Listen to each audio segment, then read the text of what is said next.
I wonder what you do with your unwanted Christmas gifts. It's always a bit awkward, isn't it?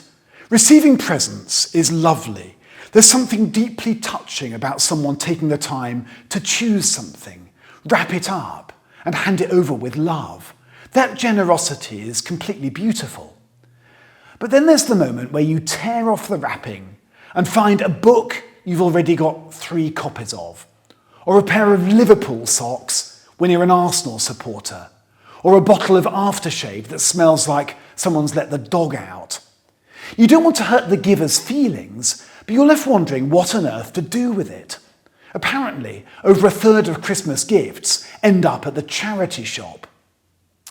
Now, I love to imagine myself into the stories that we read in the Bible, so I often wonder what Mary and Joseph thought when the wise men turned up with their gifts. By any measure, these are really strange presents for a baby. Gold, well, yes, let's face it, that's useful for anybody. But incense, when you live nowhere near the temple, and myrrh, used for preparing bodies for burial. Maybe Mary had a quiet moment when she thought, lovely gesture, but what am I supposed to do with all this stuff? Maybe she even considered slipping the gifts round to the first century equivalent of Oxfam, hoping the wise men wouldn't notice. But of course, I'm missing the point. Those gifts weren't really for Jesus. How could they be? The child lying in that manger is the Word made flesh. Everything already belongs to him. The stars, the earth, the whole of creation.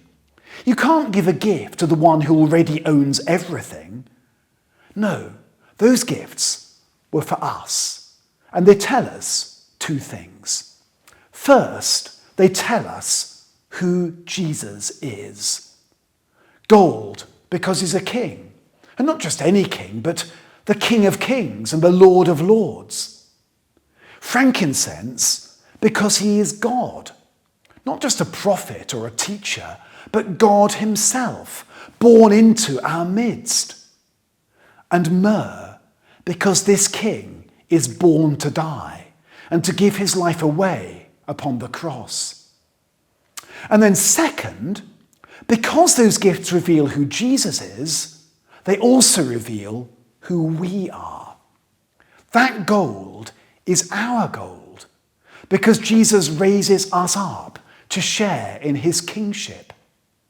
That frankincense is our frankincense, because we have the incredible privilege of knowing Jesus and being with him as we worship him and pray to him. And that myrrh is our myrrh, because as Jesus dies the death we deserve on our behalf, so we can live forever. At Epiphany, the gifts reveal who Jesus is, and as they do so, we find out who we are. This Epiphany is a very special one in the Diocese of Blackburn. Today we launch our Centenary Year. In November 1926, most of Lancashire was lifted out of the Diocese of Manchester under the wise leadership of William Temple and became a brand new diocese. Its cathedral was placed in Blackburn because Temple wanted a strong presence right in the very heart of industrial East Lancashire, surrounded with its mill chimneys and mine wheels. Percy Herbert became our first bishop, and so the journey began. There's so much to give thanks for as we mark the centenary of our diocese. 100 years of faithful ministry offered in our parishes as they've worshipped and served and shared the good news. Our outstanding family of church schools, which have offered the very best in education to hundreds of thousands of children. The generous service that's been offered to diverse communities in every corner of Lancashire. But anniversaries must not be about nostalgia. Part of the joy of the Christian life is that we know that the best is always still to come. Our centenary year is a year to look ahead with joy and hope and expectancy. And that's why our theme for 2026 is All for Jesus.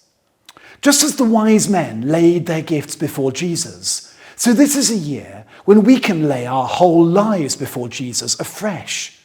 For a gift even better than gold, even better than frankincense, even better than myrrh, is the gift of our lives, our hearts, our all.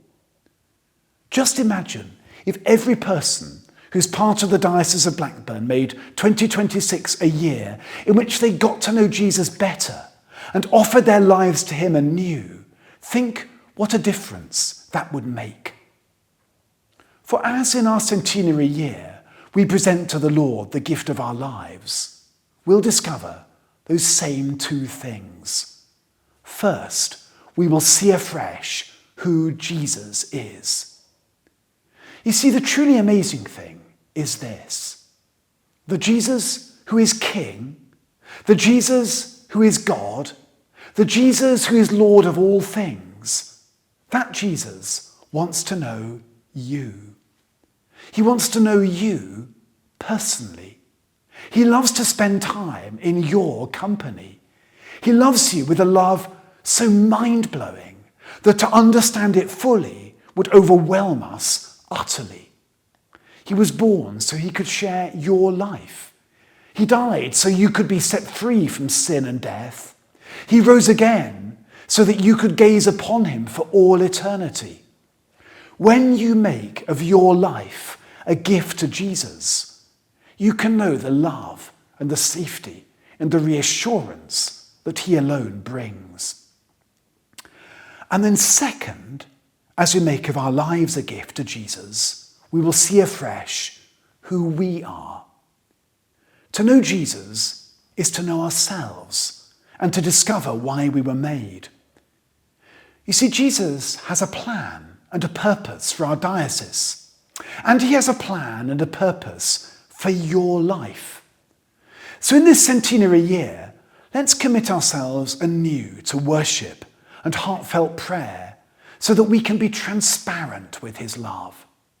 Let's be bold in sharing the good news of Jesus Christ so that many may hear about him and come to follow him. Let's be even more generous in our service and our giving so that the people of Lancashire can see for themselves the difference that the gospel makes. As we celebrate 100 years, let's find fresh delight in living the Christian life. When the wise men gazed upon Jesus, we're told that they were overwhelmed with joy. May that same joy be ours this Centenary Year. Joy in our history, joy in our calling, joy in Jesus, a joy so heartfelt that it echoes the joy of heaven itself. Amen.